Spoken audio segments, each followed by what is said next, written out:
মানুষকে আবেগ দেখায় কি লাভ? মানুষ আপনার চোখের পানির মর্ম বুঝবে? কিসের এত হতাশা ভাই? কি হয়েছে? আপনার গার্লফ্রেন্ড আপনাকে ছেড়ে চলে গেছে? তা গেছে না হয়তো, কি হয়েছে ভাই? কি হয়েছে? গার্লফ্রেন্ড ছেড়ে চলে গেছে তো কি হয়েছে? আল্লাহ পাকের জমিনে কি মেয়ের অভাব নাকি? আরে শেষ জামানায় একজন ছেলের পিছনে 40টা মেয়ে ঘুরবে, তো একজন গার্লফ্রেন্ড আপনাকে ছেলে চলে গেছে, ব্যাস জীবনটা উৎসর্গ করে দিতে হবে তার জন্য? এখন কি ফেন্সিডিল, গাঁজা, ইয়াবা এগুলো সেবন করতে হবে? আপনাকে কে সৃষ্টি করেছেন ভাই? কি উদ্দেশ্যে? প্রথমে কি একটা বলেছে, কি উদ্দেশ্যে আমাকে আল্লাহ পাঠিয়েছেন? দুনিয়াতে নামাজ পড়তে, রোজা রাখতে, দিনের প্রচার করতে, দিনের জ্ঞান অর্জন করতে, এই তো। তা আমি একজন মেয়ের জন্য জীবন নষ্ট করে দিব কেন? আমি তাহলে আল্লাহর কাছে কি মুখ দেখাবো আর নবীর কাছে কি মুখ দেখাবো? ওখানে গিয়ে বলবো আল্লাহ আমি আমার অমুক প্রেমিকার জন্য আশেক হয়ে একদম জীবন দিয়ে দিয়েছি, আত্মহত্যা করেছি? গেছে ভাই, যাইতে দেন। যে ব্যক্তি আপনার অবস্থানকে মূল্যায়ন করে নাই, সে আপনার যোগ্য ছিল না। এখন আপনি কি করবেন? নিজের অবস্থান উন্নত করেন, আপনার পিছনে লাইন ধরে ঘুরবে ইনশাআল্লাহ। এটাই বাস্তবতা। দুনিয়া খুব খারাপ জিনিস। যদি কোনো ভুল হয়ে যায়, খবরদার আপনি হতাশ হবেন না। ভুল হয়ে গেলে কখনো হতাশ হবেন না। হতাশা শয়তানের পক্ষ থেকে আসে। কখনো হতাশ হবেন না। দেন অজু করে জায়নামাজে দাঁড়িয়ে 2 রাকাত নামাজ পড়ে আল্লাহকে বলবেন, আল্লাহ আমার ভুল হয়ে গেছে, আমাকে মাফ করে দাও। পারা যাবে ইনশাআল্লাহ। জীবনে কখনো হতাশ হবেন না। জীবনে যাই হয়ে যাক না কেন, কখনো হতাশ হবেন না। মনে রাখবেন আল্লাহ আপনার রব, আল্লাহ আপনার সাথে আছেন ইনশাআল্লাহ। কি হয়েছে? 80 নাম্বার পান নাই তো কি হয়েছে? আপনি চেষ্টা করেছেন কিন্তু চান্স পান নাই তো কি হয়েছে? চেষ্টা তো করেছেন আপনি। আপনি চেষ্টা করেছেন ইউনিভার্সিটিতে চান্সের জন্য, আপনি চান্স পাই নাই। চেষ্টা করেছেন না আপনি? বাস, চেষ্টা করেছেন, পাই নাই, তাকদিরে ছিল পাই নাই, বাস। আমি আমার চেষ্টা করেছি। কখনোই আত্মহত্যার পথ বেছে নেবেন না। আর আমরা পিতা মাতাদেরকে রিকোয়েস্ট করব, কোনো অবস্থাতেই সন্তানকে এত বেশি চাপ দিবেন না যে সন্তানটার এই কোমরটাই ভেঙে চলো। এই সমস্যাগুলো দিন দিন বাড়ছে সমাজের মধ্যে। কেন এত চাপ দিচ্ছেন? তার প্রতিভা কোথায় খুঁজে বের করুন। তাকে জোর করে কেন টেনে লম্বা করার চেষ্টা করছেন? আমাদের সমাজে বাচ্চা হয়ে গেলেই তার পিঠে একটা সিল মেরে দেই, হয় ডাক্তার না হলে ইঞ্জিনিয়ার। কেন? এর বাইরে কোনো প্রফেশন নাই? আমার সন্তানকে হয় ঢাকা বিশ্ববিদ্যালয়ে চান্স পেতে হবে, না হলে বুয়েটে, না হলে এখানে। আর এখানে পড়লেই আমার ছেলে বা আমার মেয়ে একদম সবচেয়ে বড় জ্ঞানী হবে, অন্য কোনোভাবে হবে না, এটা গ্যারান্টি দেওয়া আছে? যারা সভ্যতা বিনির্মাণ করেছেন তারা কয়জন বড় বড় ডিগ্রি সার্টিফিকেট পেয়েছেন? খুঁজে বের করে দেখেন, খুঁজে বের করে।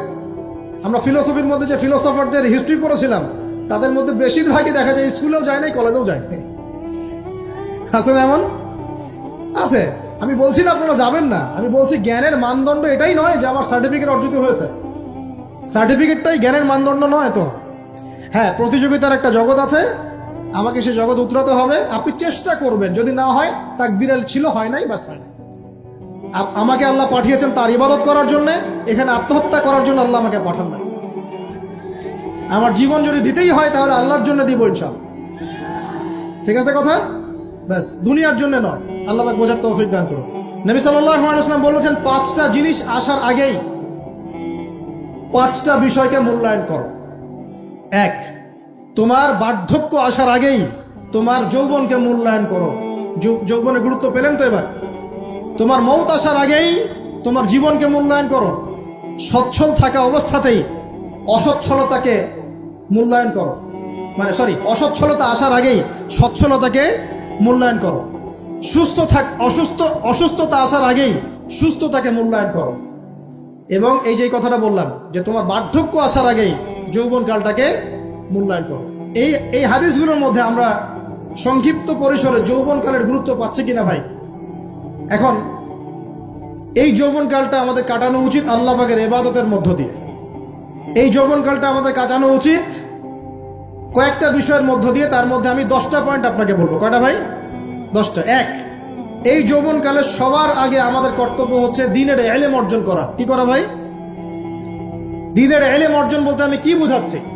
দ্বীনি ইলম অর্জন বলতে আপনাকে আমি বোঝাচ্ছি যে কমপক্ষে কোরআনটুকু তেলাওয়াত করতে শিখুন, হাদিসগুলো পড়তে শিখুন, ইসলামী বইপত্র পড়াশোনা করুন, পাশাপাশি জেনারেল সাবজেক্টগুলোও পড়াশোনা করুন। এদিকে আপনি এগিয়ে যান, এদিকেও এগিয়ে যান, দুই দিকে আগাতে থাকেন। এই যৌবনকালের প্রথম কাজ কি ভাই? ইলম অর্জন করা। 2 নাম্বার, এই যৌবনকালে আমরা যে পরিমাণ ফিজিক্যালি ফিট থাকি, শরীরে শক্তি থাকে, উদ্যম থাকে, আমাদের বয়সটা 40-50 হয়ে গেলে সেটা থাকবে না, থাকবে? অতএব এই যৌবনকালে বেশি বেশি ইবাদত করতে থাকেন, আল্লাহ পাক তৌফিক দান। 3 নাম্বার, এই যৌবনকালে আমরা রাসূলের সুন্নতের উপর বেশি আমল করবো ইনশাল্লাহ। করা যাবে ইনশাল্লাহ? তাহলে নিয়াত করতে পারি যে ইনশাল্লাহ চেহারাগুলো পরিবর্তন হবে। চেহারা পরিবর্তন মানে কি? হ্যাঁ, রাখা যাবে না? এখনো গজায় নাই। প্রত্যেক সপ্তাহে আপনাকে নবীর সুন্নতের উপর এরকম করে কুরবানি এবং জবাই করতে কে বলেছে? নবী সাল্লাল্লাহু আলাইহি ওয়াসাল্লামের সুন্নতকে জবাই করাটা কি ভালো কাজ? হ্যাঁ বলেন তো। আমরা তো এমন অনেক নাপিত ভাইদেরকে চিনি যারা এই ধরনের বক্তব্যগুলো শুনে আলহামদুলিল্লাহ জীবন পরিবর্তন করেছেন। তার দোকানে লিখে দিয়েছেন এখানে চুল কাটা হয়, দাড়ি শেভ করা হয় না। খুশি হন নাই? মুসলিমদের কথা বলছি, অমুসলিমদেরকে নিয়ে আমাদের চিন্তা নাই তো? চিন্তা আছে? একটা কথা মনে রাখবেন, একটু কথাটা মনের কান দিয়ে শোনেন। দাড়ি হচ্ছে একমাত্র ভিজিবল সুন্নত। দাড়ি হচ্ছে একমাত্র ভিজিবল সুন্নত। ভিজিবল মানে কি? যা দেখা যায়। দাড়ি একমাত্র ভিজিবল সুন্নত, দৃশ্যমান সুন্নত, যেটা নিয়ে আপনি আমি কবরে যাবো ইনশাআল্লাহ। আর কোনো সাইন দেখে বোঝার বুদ্ধি নাই এই ব্যক্তি কত বড় মুসলিম, কত বড় সুন্নতের পাবন ছিল। খালি কপালের সেজদার দাগ আর চেহারার দাড়ি বাকি থাকবে। কথা বুঝতে পারছেন ভাই? নিয়াত করা যায় একটু দাড়ি ছেড়ে দিব, নাকি দাড়ি রাখলে চাকরি পাবেন না? দাড়ি রাখলে মেয়ে দিবে না নাকি? তো যে মেয়ে দাড়ি রাখলে বিয়ে করতে চায় না তাকে বিয়ে করারও দরকার নাই। আর দাড়ি রাখলে যে চাকরি আপনাকে ছাড়তে হয় ওই চাকরিও করার দরকার নেই। চাকরির মধ্যে সব রিজিক আপনার মনে হয়? রিজিকের সবচেয়ে বড় অংশ আছে কিসের মধ্যে? বিজনেসের মধ্যে। যারা বিজনেস করে তাদের আন্ডারেই লক্ষ লক্ষ মানুষ চাকরি করে। বাংলাদেশে যে ইকোনমিক সিস্টেম, এই ইকোনমিক সিস্টেমের মূলে কারা জানেন? ব্যবসায়ীরা। কারা? বড় বড় ব্যবসায়ীরা। এমন অনেক ব্যবসায়ী আছেন যাদের একজনের জাকাতের টাকা দিয়ে একটা গ্রামের মানুষের খাওয়ানো যায়। বিশ্বাস করছেন না? ইকোনমিক তো আমার সাবজেক্ট, আমরা পড়েছি এগুলো, পড়াশোনা করেন, দেখেন। বিজনেস, এরপরে আছে ক্রিয়েটিভ কোনো প্রজেক্ট, এমন কোনো প্রজেক্ট যেটা এখন পর্যন্ত কেউ লঞ্চ করে নাই। এখন অনলাইনে অনেকে আয় করেন না, আজকে থেকে 20 বছর আগে মানুষ এটা করেছিল। এখন অনেক মানুষ বাহির থেকে পড়াশোনা করে দেশে এসে এই যে ডেইরি প্রজেক্ট করছে, পোলট্রি করছে, নতুন নতুন অনেক প্রজেক্ট করছে না? কৃষিভিত্তিক অনেক কাজ করছে। তারা কি সচ্ছল না? আমি একজন ভাইয়ের কথা জানি যিনি আলহামদুলিল্লাহ আল্লাহর এই অধম বান্দার ওয়াজ শুনে সুদের চাকরি ছেড়ে দিয়েছিলেন। চাকরি ছেড়ে দিয়ে তিনি চায়ের বিজনেস শুরু করে, চায়ের বিজনেস। তো ইদানিং জানলাম তিনি এখন মানুষকে টাকা ধার দেন। মাশাআল্লাহ, তিনি এখন মানুষকে টাকা ধার দেন চায়ের ব্যবসা করেই। আর আমাকে তো এখনো মানুষের কাছে হাত পাততে হচ্ছে। কথা বুঝতে পারেন নাই? আল্লাহ পাক তাকে সুদ ছেড়ে দেওয়ার জন্য সচ্ছল করে দিয়েছেন। এই ওসিলা দিয়েই তিনি সচ্ছল হয়েছেন আলহামদুলিল্লাহ। রিজিক কার হাতে? এটা বিশ্বাস করেন, রিজিক আল্লাহর হাতেই। আল্লাহ পাক চাইলে আপনাকে বেহিসাব রিজিক দিবেন ইনশাআল্লাহ। অতএব সুন্নতকে বিসর্জন দিয়ে নয়, সুন্নতে থাকেন, আল্লাহ পথ খুলে দিবেন ইনশাআল্লাহ। আল্লাহ পাক তৌফিক দান করুন। যুবক ভাইদেরকে বলছিলাম, তাহলে প্রথম কাজ আমাদের ইলম অর্জন করা। তারপরে কি ভাই? নামাজের পাবন্দ হওয়া, আর নামাজ ফরজের পাশাপাশি নফলগুলোও চর্চা করা। 3 নম্বর বলেছি রাসূলের সুন্নতের উপর একদম ইস্তেকামা, দৃঢ়ভাবে আমল করা। আল্লাহ পাক আমাদের সবাইকে সুন্নাহর উপর আমল করা তৌফিক দান করুন। 4 নম্বর ভাই, যৌবনকালে আমরা আমাদের সময়গুলোকে মূল্যায়ন করবো ইনশাআল্লাহ। কথা বুঝতে পারছি ভাই? সময় মূল্যায়ন কেমন? আপনার দিন রাতের একটা রুটিন থাকবে, এলোমেলো লাইফ লিড করবেন না। এই যে আমরা, আল্লাহ মাফ করুক, আমরা এখন 3টায় 2টায় 4টায় ঘুমাই, 12টা 1টা 2টায় উঠি, নাউজুবিল্লাহ। এতে করে কি আমাদের রুটিন লাইফটা ঠিক আছে? আমাদের খাওয়ার ঠিক নাই, আমাদের ঘুমের ঠিক নাই, আমাদের মানে খাবারের যে অভ্যাস, খাদ্যাভ্যাসে ঠিক নাই। আমরা একটু খেলাধুলা আগে করতাম, সেটাও এখন করি না। সারাদিন ফোন নিয়ে বসে থাকি, আর এই যে ইউটিউব ফেসবুকে বসে থাকি। গোল হয়ে বসে লুডো খেলে। গোল হয়ে কি করে? লুডো খেলে, অনলাইনে গেমস খেলে, অনলাইনে পাবজি খেলে, ফ্রি ফায়ার খেলে। আগে তো তাও আগে তো তাও ছেলে পেলে একটু ফুটবল খেলতো, ক্রিকেট খেলতো, আমরাও তো খেলেছি ওই সময়, তাও আলহামদুলিল্লাহ আমাদের ফিজিক্যাল ফিটনেস অনেক ভালো ছিল। এখন ওগুলো বাদ দিয়ে যে মানুষ পর্নোগ্রাফি দেখছে, লুডো খেলছে, পাবজি খেলছে, ফ্রি ফায়ার খেলছে, সারাদিন অনলাইনে বসে অথর্বর মতো বসে আছে, এটা কি ভালো হচ্ছে? এই জন্য অ্যাটলিস্ট ফজরের নামাজ পড়ে জিকির আজগার করে পড়াশোনা করে আধা ঘন্টা 1 ঘন্টা একটু খেলাধুলা করলে কি সমস্যা? একটু ফুটবল খেলেন, দৌড়াদৌড়ি করেন, জগিং করেন, একটু ব্যায়াম করেন, আল্লাহ পাক আপনাদের যৌবনে বরকত দান করুন, আমিন। এই কাজগুলো করতে হবে কিনা? ভালো না খারাপ? করেন। আর নিয়মতান্ত্রিক লাইফ লিড করবো আমরা, নিয়মতান্ত্রিক। আমার জীবনে একটা রুটিন থাকবে, এই রুটিনের বাইরে যাব না। পড়াশোনার রুটিন থাকবে, খেলার বা এক্সারসাইজ রুটিন থাকবে, খাওয়া দাওয়ার রুটিন থাকবে, দাওয়ার রুটিন থাকবে, আমি আলেম ওলামাদের কাছে যাব, এই রুটিন থাকবে। একটা রুটিন লাইফ লিড করবেন, এলোমেলো জীবনযাপন করবেন না। আল্লাহ পাক আমাকেও তৌফিক দান করুন, আপনাদের সবাইকে তৌফিক দান করুন। কয়টা বলেছি ভাই? বলেন। 6 নাম্বার, যৌবনকালে সবচেয়ে বেশি বেঁচে থাকবো নারীর ফিতনা থেকে। কি থেকে ভাই? খুব ডেঞ্জারাস। এদিকে দেখেন না ভাই, আমার দিকে দেখেন, ও থাক না ওর মতো। যৌবনকালে সবচেয়ে বেশি বেঁচে থাকবো কি থেকে?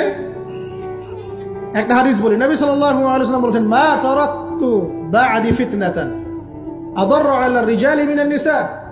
আমি আমার পরে, নবীজি বলছেন, আমি আমার পরে পুরুষদের জন্য নারীদের চেয়ে ভয়ঙ্কর কোনো ফিতনা রেখে যাই নাই। কেমন ফিতনা?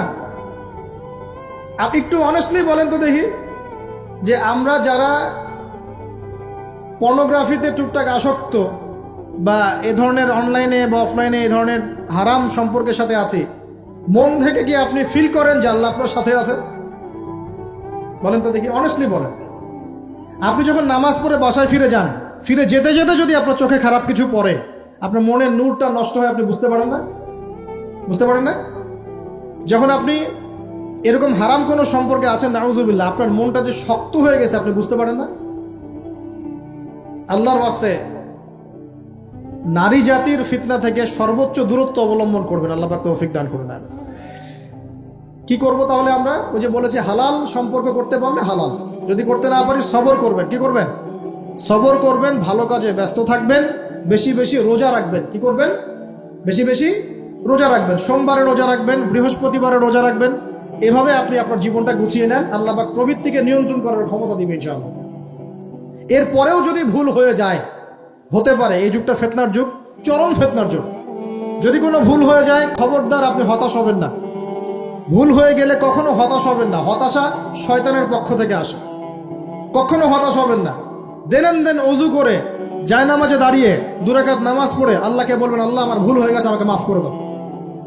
পারা যাবে ইনশাআল্লাহ। জীবনে কখনো হতাশ হবেন না। জীবনে যাই হয়ে যাক না কেন, কখনো হতাশ হবেন না। মনে রাখবেন, আল্লাহ আপনার রব, আল্লাহ আপনার সাথে আছেন ইনশাআল্লাহ। কটা বললাম? 7টা না 8টা? 7টা। 8 নাম্বার, 8 নাম্বারটা ইম্পর্টেন্ট এবং এটা আপনাদের জন্য মজাদার। সেটা হলো, 8 নাম্বারটা বেশি ইম্পর্টেন্ট। এটা হচ্ছে, দিনের পথে চলার ক্ষেত্রে আপনি অনেক রকম মতবাদ পাবেন সামনে। কেউ বলবে আমারটা সঠিক, কেউ বলবে না ওরটা নয়, আমারটা সঠিক, কেউ বলবে না আমার দলটা সঠিক, কেউ বলবে না ওর সংগঠন সঠিক। এগুলো আপনার কান ভারী করে ফেলবে একদম। তখন মনে হবে যে আগেই ভালো ছিলাম রে ভাই, নামাজ পড়তাম না, এখন নামাজ পড়া শুরু করে দেখলাম যে আরে হাতটা বাঁধবো কোথায়, এটাই তো ফিক্স করতে পারতেছি না। এখন আমার কিছু তো অভিজ্ঞতা আছে ভাই, নাকি ভাই? ওর আলোকে একটা কথা বলে, সেটা হলো, সমাজে কিছু ইখতিলাফি মাসআলা আছে, এই মাসআলাগুলো কানেও ঢুকাবেন না। আপনি ইবাদতের মধ্য দিয়ে আল্লাহকে পাওয়ার চেষ্টা করবেন। এবং চিরায়ত একটা ইসলাম আমরা ফলো করছি না? এই ইসলামের মধ্যে এমন কিছু নাই যেটা আপনাকে জাহান্নামে নিয়ে যাবে, এমন কিছু নাই। হ্যাঁ, প্রত্যেকটা ঘরানার মধ্যে কিছু বিভ্রান্ত মানুষ থাকতে পারে, এমন কিছু মানুষ এমন আমল করছে যে আমলটা হয়তো কোরআন এবং হাদিসে নাই। এটা তার সমস্যা, কোরআন সুন্নাহর সমস্যা নয়। কথা বুঝতে পারছেন? এটা তার সমস্যা, সে এটাকে সেই বেদাতটা করছে, সেই শিরকটা করছে। তার মানে এই নয় যে কোরআন হাদিস আমাকে শিরক শিখিয়েছে, বেদাত শিখিয়েছে। কোরআন এবং হাদিসে যেটা আছে এটা সুন্দর, এবং এটা চিরায়ত একটা ক্লাসিক্যাল ইসলাম আমাদের কন্টিনেন্টে আছে, বাংলাদেশেও আছে। এখানে থাকলে আপনি বিভ্রান্ত হবেন না ইনশাআল্লাহ তাআলা। বরেণ্য ওলামায়ে কেরামদের কাছে গিয়ে অন্তত একজন হকপন্থী আলেমের সাথে পরামর্শ করে আপনি আমল করার চেষ্টা করুন। আর যে বিষয়গুলো নিয়ে ইখতিলাফ আছে, এগুলো নিয়ে সমাজে মতপার্থক্য সৃষ্টি করে সমাজটাকে বিভক্ত করতে যায় না, আল্লাহর ওয়াস্তে। আল্লাহর ওয়াস্তে মসজিদ ভাগ করতে যায় না, সমাজকে ভাগ করতে যায় না, জাতিগত ঐক্যটা রক্ষা করেন। আল্লাহ পাক বোঝার তৌফিক দান। আর যদি মানুষের মধ্যে খারাপ কিছু দেখি, ওই খারাপ কিছু বিষয়টা আমি এড়িয়ে যাবো ইনশাআল্লাহ। আর কোনটা ভালো কোনটা খারাপ আমি বুঝবো কিভাবে? আমি 10 জন আলেমের সাথে পরামর্শ করবো, বাস। আমি এত বড় আলেম নই, তাহলে আমি 10 জন আলেমের সাথে পরামর্শ করবো যে হুজুর এই বিষয়টা চলছে, এটা সম্পর্কে আসলে বিষয়টা কি। একটা ঘরানার দিকে কখনো আপনি সাম্প্রদায়িকভাবে বায়াসড হয়ে যাবেন না। আপনি আপনার চিন্তাটাকে লিবারেল রাখবেন, হকটা যেখানে পাবো সেটা নিব ইনশাআল্লাহ। এমন নয় যে উনি বলেছেন বলেই হক, আর কারোটা নিব না, ওনারটাই নেব, এভাবে চিন্তা করবেন না। হক যেখানে আছে সেখানে যাবেন আপনি ইনশাআল্লাহ। আল্লাহ পাক আমাদেরকে বোঝার তৌফিক দান করুন। আর যে ইখতিলাফগুলো আছে এগুলো নিয়ে সমাজকে বিভক্ত করতে যায় না, মতানৈক্য নিয়েই ঐক্য হবে ইনশাআল্লাহ তাআলা। আল্লাহ পাক আমাদেরকে এই কথাটা বোঝার তৌফিক দান করুন। আর শেষের দুটো হলো, যৌবনকালে আমরা আমাদের পরবর্তী জীবনের প্রস্তুতি গ্রহণ করবো ইনশাআল্লাহ। কারণ বার্ধক্যের জীবনে আপনি কিন্তু এই কাজগুলো এখন করতে পারছেন, সেগুলো পরে পারবেন না। অতএব এই সময়ই আপনি আপনার রিজিকের একটা অংশ সঞ্চয় করার চেষ্টা করুন, কিছু সাস্টেইনেবল অ্যাসেট করার চেষ্টা করুন, যাতে পরবর্তী বয়সে গিয়ে আপনাকে দিনের দিকে কাজ করার জন্য দুনিয়ার ফিতনায় পড়তে না হয়। আল্লাহ পাক আপনাদেরকে হালাল রিজিকের ব্যবস্থা করে দিন, আমি দোয়া করি, আল্লাহুম্মা আমিন। আর সবশেষ যেটা বলতে চাচ্ছিলাম, দেখুন যৌবনকালে আমরা যা করতে পারবো অন্য সময় পারি না, তাই এই যৌবনেই ইলম অর্জন করে আল্লাহ পাকের দিনের এই দাওয়াতের মেহনত আমরা শহরে শহরে, গ্রামে গঞ্জে, জেলায় উপজেলায়, প্রত্যন্ত অঞ্চলের সমস্ত জায়গায় পৌঁছে দেবো ইনশাআল্লাহ। যৌবনকালে আমরা বেশি বেশি দাওয়াতি কাজ করার চেষ্টা করবো, আল্লাহ পাক তৌফিক দান করুন। যতটুকু জানেন, আপনি এতটুকু জানেন না যে নামাজ পড়তে হয় 5 ওয়াক্ত, তাহলে নিজে পড়েন, মানুষকে নামাজের দাওয়াত দেন। আপনি এতটুকু জানেন না যে ভাই সুদ খাওয়া হারাম, জানেন কি না ভাই? ব্যাস আপনি মানুষকে বলেন যে ভাই হালাল খাই, সুদ না খাই। আপনি এতটুকু জানেন না যে জেনা করা হারাম, বাস আপনি আপনার বন্ধুকে দাওয়াত দেন, ভাই জেনার দিকে যাস না এবং হারাম অ্যাফেয়ার্সে যাস না। যতটুকু জানেন অতটুকু মানুষের কাছে পৌঁছে দেন, আল্লাহ পাক তৌফিক দান করুন। এখন আসেন, এগুলো আমাদের করণীয় ছিল, আমাদের যুবকরা এখন করছে কি সেটা শোনেন। আমাদের যুবকরা এখন কিশোর গ্যাং করছে, কিশোর গ্যাং কি করছে?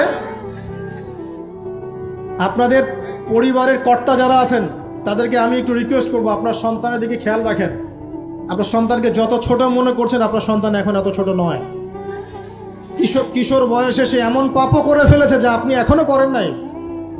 কিশোর বয়সে এমন এমন পাপ করা তার শেষ যা আপনি এখনো চিন্তাও করতে পারেন না। অতএব সন্তানকে শুধু গায়ে গতরে বড় করলে হয় না। আমরা যে সন্তানকে মানুষ করার জন্য নিজের ঘাম ঝেড়ে দিচ্ছি, মানুষ করার অর্থ হচ্ছে ওর আত্মাটাকে গড়ে তোলা, শুধু দেহটাকে গড়ে তোলা নয়, তার আত্মাটাকে গড়ে তুলুন। সন্তানের দিকে খেয়াল রাখেন। ঢাকা শহরে কিশোর গ্যাংয়ের দৌরত্ব টেকা যাচ্ছে না, রাস্তাঘাটে ছিনতাই করছে, মাদক সেবন করছে, মানুষের সম্পদ মোবাইল ধূপ করে কেড়ে নিয়ে দৌড় দিচ্ছে, এক গ্যাং আরেক গ্যাংয়ের সাথে মারামারি করছে। এগুলো শিখছে কোত্থেকে? এগুলো শিখছে আপনার ওই যে অপসংস্কৃতি দেখে দেখে। পশ্চিম থেকে, আমাদের পার্শ্ববর্তী থেকে অনেক অপসংস্কৃতি ঢুকছে ভিতরে, ওটা দেখে দেখে দেখে দেখে শিখছে কি করতে হয় না করতে হয়। দুইটা গ্যাং তৈরি করছে এবং সিনেমাতে যেমন দেখানো হয় সে নিজেকে ওই রকম করে চিন্তা করা শুরু করেছে। এই কনসেপ্টগুলো মানুষ পাচ্ছে কোথায়? নাটক সিনেমা থেকে পাচ্ছে। একটা দল ক্রিয়েট করেছে, সে সেই দলের নেতা হয়েছে, আরেক দল তাকে মারতে আসছে, সে আবার তাকে মারতে যাচ্ছে। এই যে জিনিসগুলো, এগুলো নাটক সিনেমায় দেখানো হচ্ছে না এখন? যুবকরা শিখছে কোত্থেকে এগুলা? বাংলাদেশের মেয়েদেরকে একসময় শেখানো হয়েছে তুমি সুন্দর না, তুমি কি না, তাদের মনে ঢোকান তুমি সুন্দর না, আরো সুন্দর হতে চাও, আরো সুন্দর হতে চাও, এই ক্রিম মাখো, সুন্দর হয়ে যাও। এই একটা কনসেপ্ট ঢুকিয়ে দিছে মাথায়, তুমি সুন্দর না, তোমাকে আরো সুন্দর হতে হবে। আল্লাহ তোমাকে যে সৌন্দর্য দিয়েছেন এটা যথেষ্ট না, অন্যরা আরো অনেক বেশি সুন্দর, তুমি সুন্দর না, এই ক্রিম মাখো, সুন্দর হবে। এই করতে করতে করতে ক্রিমের ব্যবসা শুরু হলো। বাণিজ্য, সবকিছুর পিছনে কি থাকে? বাণিজ্য, আর কিছু না। তারপর শুরু হলো যে পার্লার, অমুক ক্রিম, তমুক ক্রিম, অমুক সোনো, এই সেই, বাস মেয়েরা পাগল হয়ে গেল। ব্যাস নতুন নতুন আমরা আমাদের সংস্কৃতি ধারণ করে যে কাপড় চোপড়গুলো পরি, কিছু মানুষ শেখালো এর চেয়ে এই ফ্যাশনটা ভালো, এটা পরো। ব্যাস ঈদে ঈদে নতুন নতুন ফ্যাশন আসা শুরু করলো। আরে পাঞ্জাবি পায়জামা পরা তো আমাদের বাপ দাদাদের শূন্য, এটা বাঙালিদেরই শূন্য। সব বাদ দিয়ে এখন আমরা কি শুরু করেছি দেখেন তো। তো এগুলো কিন্তু মিডিয়া দিয়ে আপনাদেরকে ঢোকানো হয়, মিডিয়ার থ্রু দিয়ে। আমরা দেখছি এখন যুবকরা, বহু যুবক মাদকাসক্ত হয়ে যাচ্ছেন, হচ্ছেন কি না? কিসের এত হতাশা ভাই? কি হয়েছে? আপনার গার্লফ্রেন্ড আপনাকে ছেড়ে চলে গেছে? তা গেছে না হয়তো, কি হয়েছে ভাই? কি হয়েছে? গার্লফ্রেন্ড ছেড়ে চলে গেছে তো কি হয়েছে? আল্লাহ পাকের জমিনে কি মেয়ের অভাব নাকি? আরে শেষ জামানায় একজন ছেলের পিছনে 40টা মেয়ে ঘুরবে। 40টা মেয়ে ঘুরবে না, আসলে সরি ফর দ্য ল্যাঙ্গুয়েজ, 40 জন নারীর দায়িত্ব একটা ছেলেকে নিতে হবে শেষ জামানায়। মানে মা, বোন, ফুপু, খালা, স্ত্রী, এই সব মিলে 40 জন কাঁধে উঠে যাবে। এখন ঘরে ঘরে মেয়েদের সংখ্যা বাড়ছে না? নবীজি বলেছেন শেষ জামানায় মেয়েদের সংখ্যা বাড়বে, ছেলেদের সংখ্যা কমবে। কমছে কি না ছেলেদের সংখ্যা? এখন হয়তো এভারেজ 100, 104, পরে দেখবেন আরো বেড়ে গেছে। শুধু আমেরিকার হিস্ট্রি ঘেটে দেখেন, ওখানে ছেলে মেয়ের অনুপাতটা কেমন। কমছে সব জায়গাতে, আরো সামনে কমবে। তো একজন গার্লফ্রেন্ড আপনাকে ছেলে চলে গেছে, ব্যাস জীবনটা উৎসর্গ করে দিতে হবে তার জন্য? এখন কি ফেন্সিডিল, গাঁজা, ইয়াবা এগুলো সেবন করতে হবে? আপনাকে কে সৃষ্টি করেছেন ভাই? কি উদ্দেশ্যে? প্রথমে কি একটা বলেছে, কি উদ্দেশ্যে? আমাকে আল্লাহ পাঠিয়েছেন দুনিয়াতে নামাজ পড়তে, রোজা রাখতে, দিনের প্রচার করতে, দিনের জ্ঞান অর্জন করতে, এই তো। তা আমি একজন মেয়ের জন্য জীবন নষ্ট করে দিব কেন? আমি তাহলে আল্লাহর কাছে কি মুখ দেখাবো আর নবীর কাছে কি মুখ দেখাবো? ওখানে গিয়ে বলবো আল্লাহ আমি আমার অমুক প্রেমিকার জন্য আশেক হয়ে একদম জীবন দিয়ে দিয়েছি, আত্মহত্যা করেছি? গেছে ভাই, যাইতে দেন। যে ব্যক্তি আপনার অবস্থানকে মূল্যায়ন করে নাই, সে আপনার যোগ্য ছিল না। এখন আপনি কি করবেন? নিজের অবস্থান উন্নত করেন, আপনার পিছনে লাইন ধরে ঘুরবে ইনশাআল্লাহ। এটাই বাস্তবতা। দুনিয়া খুব খারাপ জিনিস। মানুষ মানুষের অবস্থানকে মূল্যায়ন করে, মানুষ মানুষের অবস্থানকেই মূল্যায়ন করে, কিন্তু আল্লাহ রাব্বুল আলামিন আপনাকে সর্বাবস্থায় ভালোবাসেন। এই যে আমরা এখন অনেক পাপ করছি না, আল্লাহ কি আমাদেরকে আযাব দিয়ে ধ্বংস করে দিয়েছেন? আল্লাহ পাক এখনো আমাদেরকে ভালোবাসেন, রহম করেন, অপেক্ষায় আল্লাহ পাক অপেক্ষা করছেন কখন তওবা করবে, আমি তওবা কবুল করব। এই কখন আমার বান্দা খালি একবার বলে আস্তাগফিরুল্লাহ, আল্লাহ পাক সাথে সাথে মাফ করে দিবেন। আর সেই আল্লাহকে ভুলে আপনি কার পিছনে ছুটছেন? আমরা কিন্তু নিয়াত করতে পারি ভাই যে আমরা যারা ওয়াজ শুনলাম জীবনে কোনোদিন সিগারেটে হাত দিব না ইনশাআল্লাহ। রাজি আছি ভাই? অন্য বড় বড় জিনিস তো বহুত দূরের কথা। আচ্ছা, অনেকে রাজি হয় নাই কেন?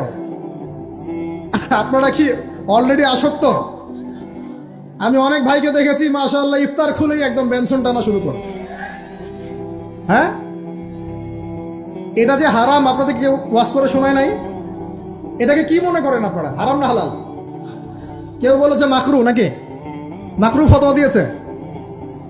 মাকরু শব্দের অর্থ জানেন আপনি? মাকরু শব্দের অর্থ কি একটু শোনেন। সূরা বনী ইসরাইল খুলবেন। কোন সূরা? সূরা বনী ইসরাইল। আল্লাহ পাক বলছেন আমি বনু ইসরাইলকে এই কাজগুলো করতে নিষেধ করেছি। কোন কোন কাজ?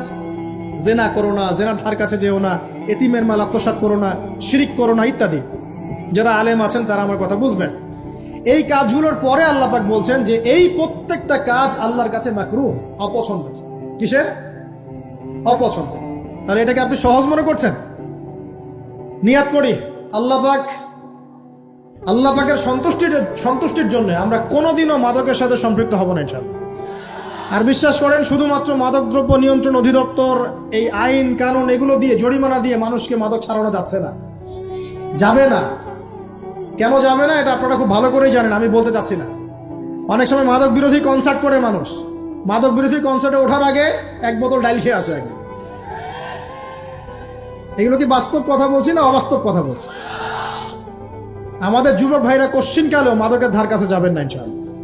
একটা হাদিস খালি মনে রাখেন, একটা, এই হাদিসটা মনে রাখেন। নবী সাল্লাল্লাহু আলাইহি ওয়াসাল্লাম বলেছেন কেউ যদি মাদকদ্রব্য সেবন করে তার 40 দিনের নামাজ কবুল হবে না।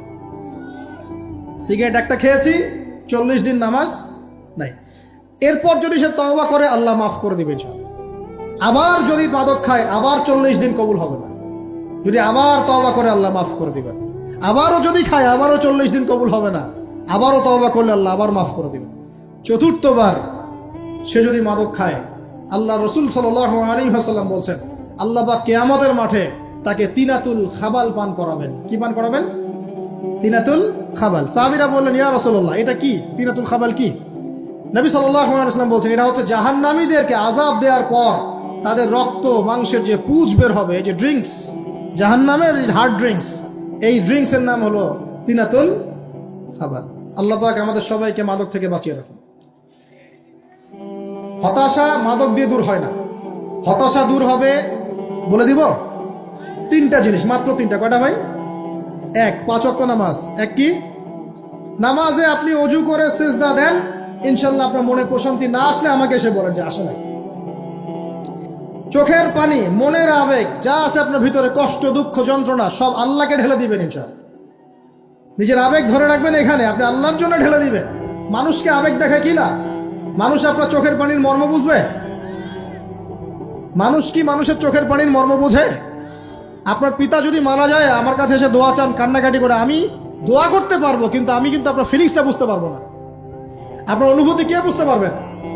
আল্লাহ পাক আপনার ঘাড়ের রগের চেয়েও কাছে আছে। সুবহান সুবহান, আল্লাহ পাক ঘাড়ের রগের চেয়ে কাছে আছে।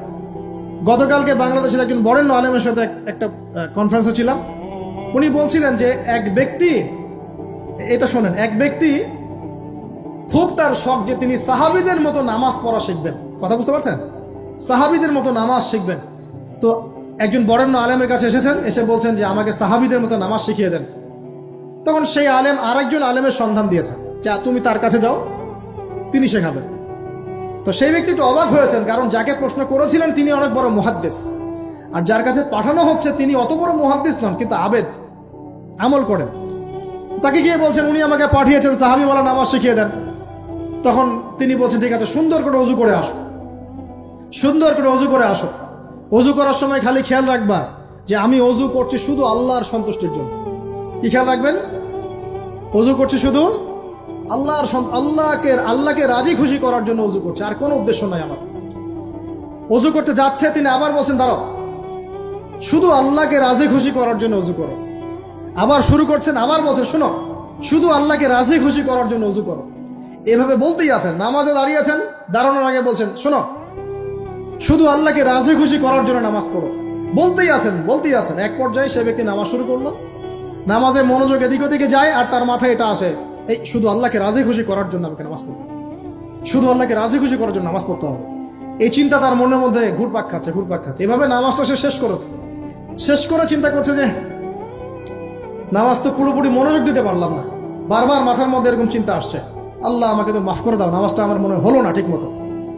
তখন সে ফিরে এসে তার সে ওস্তাদকে বলছেন, আমার তো নামাজ এরকম করে পড়লাম, কিন্তু শেষমেশ মনে হলো যে নামাজটা হয়তো কবুল হয় নাই, আল্লাহর কাছে খুব মাফ চাইলাম, আল্লাহ আমাকে মাফ করে দাও, নামাজটা মনে হলো না। তখন সেই যে প্রথম ব্যক্তি যিনি পাঠিয়েছেন তিনি বলছেন, এটাই হলো সাহাবীওয়ালা নামাজ। তারা আল্লাহকে রাজি খুশি করার জন্য নামাজ পড়তেন, নামাজ শেষ করে আল্লাহর কাছে ইস্তেগফার করতেন, আল্লাহ কিছুই হলো না, কিছুই হলো। আমার কথা কি বুঝতে পারছেন? অতএব আল্লাহকে রাজি খুশি করার জন্য আপনি আপনার আবেগ, আপনার ইবাদত সব ঢেলে দিবেন, অন্য কারো কাছে কিছু পাওয়ার আশা করবেন। অতএব নামাজ আপনার মাদকের দিকে যাওয়া লাগবে না, নামাজই আপনার হতাশা দূর করে দেবে ইনশাআল্লাহ। 2 নাম্বার আমল হচ্ছে কোরআন তেলাওয়াত। যে ব্যক্তি কোরআন তেলাওয়াত করতে পারে নিয়মিত, তার মনের মধ্যে এই হতাশা, এই ভীরুতা, এই কাপুরুষতা কিচ্ছু আসবে না ইনশাআল্লাহ। আমি গ্যারান্টি দিচ্ছি আপনাকে, হতাশা আসবেই না আপনার মনে, যদি আপনি কোরআন বুঝতে পারেন। কোরআনের একটা আয়াত নিয়ে কোনো সময় দেখা যায় 2-3 ঘন্টা সময় পার হয়ে যাচ্ছে, আয়াতটা ছেড়ে সামনে যেতে পারছি না। কোরআনের ভিতরে ঢুকলে আপনি দুনিয়ায় ভুলে যাবেন কি হচ্ছে আশপাশে। আমি এমন অনেক আলেমকে দেখেছি যে একটা বই, পাতলা একটা বই, আরবি বই নিয়ে পড়া শুরু করেছেন, যে ফজরের পরে জোহরের ওয়াক্ত হয়ে যাচ্ছে, বইটাই শেষ করতে পারেননি। বুঝতে পারবেন না, যখন আপনি ইলমের ভিতরে ঢুকে যাবেন, কোরআনের ভিতরে, হাদিসের ভিতরে, আপনার দুনিয়ার খেয়ালই নাই। একজন আলেম, তিনি এক রাত্রে একটা বই লিখেছিলেন, চটি বই, এক রাত্রের মধ্যে। বলা হচ্ছে, তার সম্পর্কে বলা হচ্ছে যে রাতের খাবার তাকে দেয়া হয়েছে, যে আপনি এটা খেয়ে নেন। খাবারটা পাশেই আছে, খাবারটা খাবো, এটা লিখে খাবারটা খাবো, এরকম তার চিন্তা ছিল। ফজর হয়ে গেছে, বই লিখাও শেষ, খাবার এই অবস্থায় পড়ে আছে, ডুবে গেছেন ভিতরে, খাওয়ার মাথায় তার খেয়াল নাই। এরকম হয়। একজন মনীষী, বিখ্যাত মনীষী, রিয়াদুস সালেহীন কিতাবের রাইটার, সংকলক আল্লামা নববী রাহিমাহুল্লাহ, এরকম সারা রাত চলে গেছে, পাশে 2টা খেজুর, ওই 2টা খেজুর খাওয়ারই সময় পান। হাদিস নিয়ে গবেষণা করতে রাত পার হয়ে গেছে। আমি বলতে চাচ্ছি, যখন ইলমের ভিতরে, কোরআন হাদিসের ভিতরে ঢুকে যাবেন, আপনার দুনিয়ার খেয়াল আপনার চলে যাবে ইনশাআল্লাহ। এই টেনশন, হতাশা, এই সেই বাদ। তখনই আল্লাহ পাক আপনাকে তার পক্ষ থেকে রহমত দিবেন, বরকত দিবেন, আল্লাহ আপনার দুনিয়ার কাজগুলো করে দিবেন ইনশাআল্লাহ। তখন দেখবেন কেউ আপনার দুনিয়ার ওই কাজটা করে দিয়েছে, কেউ ওই কাজটা করে দিয়েছে, কেউ বাসায় খাবার পাঠিয়ে দিয়েছে, আল্লাহ পাকই এগুলো করাই দিবেন ইনশাআল্লাহ। তো প্রিয় ভাইরা, মাদকে যাব না আল্লাহর কাছে আসবো? 2 নাম্বার কোরআন তেলাওয়াত, 3 নাম্বার আল্লাহর জিকির। 3 নাম্বার কি ভাই? আল্লাহর জিকির। চলতে ফিরতে সব সময় মুখ চলতে থাকবে, মুখ না চললেও মনে মনে মন তাজা থাকবে, মনে মনে জিকির হতে থাকবে। মনে মনে জিকির করতে পারেন? মুখ নড়বে না, কিন্তু মনে মনে আপনার একটা জিকির হতে থাকবে, সুবহানাল্লাহ বা আলহামদুলিল্লাহ, লা ইলাহা ইল্লাল্লাহ, আল্লাহু আকবার। পারা যাবে? পারে। মানুষের মন কখনো চুপ করে থাকে না, কিন্তু মানুষের মন অলওয়েজ কিছু না কিছু চিন্তা করতেই থাকে, করতে থাকে না, যতক্ষণ না ঘুমায় মানুষ। তো প্রিয় ভাইরা, বেশি বেশি জিকির করবো, সুবহানাল্লাহ, আলহামদুলিল্লাহ, লা ইলাহা ইল্লাল্লাহ, আল্লাহু আকবার, লা হাওলা ওয়ালা কুওয়াতা ইল্লা বিল্লাহ, এগুলো চলতে থাকবে। আল্লাহ পাক তৌফিক দান করুন। আমরা আমাদের সমাজে যুবকদেরকে এরকম টিকটকে দেখছি, অনলাইনে আসক্ত দেখছি, জেনায় আসক্ত দেখছি, পর্নোগ্রাফিতে আসক্ত দেখছি। আমরা দেখছি আমাদের যুব সমাজকে মাদকে আসক্ত, কিশোর গ্যাংয়ে আসক্ত। এইগুলো কি আমাদের কাম্য ছিল ভাই? আমাদের কাম্য ছিল? এই অবস্থায় কি যুব সমাজ আল্লাহ পাকের দিনের পতাকা হাতে নিয়ে আল্লাহর জমিনে দিন কায়েম করতে পারবে কিনা, একটু আমাকে উত্তর দেন দেখি। এখন এই অবস্থায় পারবে? অতএব অবস্থার উন্নতি করতে হবে কিনা? উন্নতির জন্য রাজি আছি কিনা ইনশাআল্লাহ? আমরা চাই কি আল্লাহ পাকের দিনটা আল্লাহর জমিনে প্রতিষ্ঠা লাভ করুক, আল্লাহর দিন সবার ঘরে ঘরে পৌঁছে যাক, আল্লাহ পাকের দিনের যে সৌন্দর্য সবাই সেটাই, এই সৌরভটা সবাই পাক। আমরা চাই কিনা? সমাজে শান্তি প্রতিষ্ঠা হোক, আবার সেই রাসূলের মতো যুগ চলে আসুক, আমরা চাই কিনা?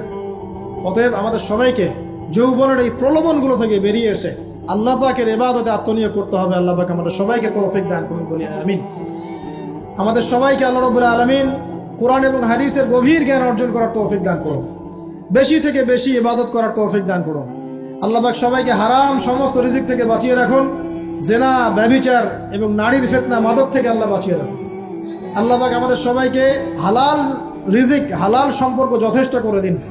আল্লাহ পাক আমাদের সবাইকে যেন দিনের দাওয়াতের মেহনত করার তৌফিক দান করেন এবং আলেম ওলামার সাথে পরামর্শ করে দিন শেখার এবং বোঝার তৌফিক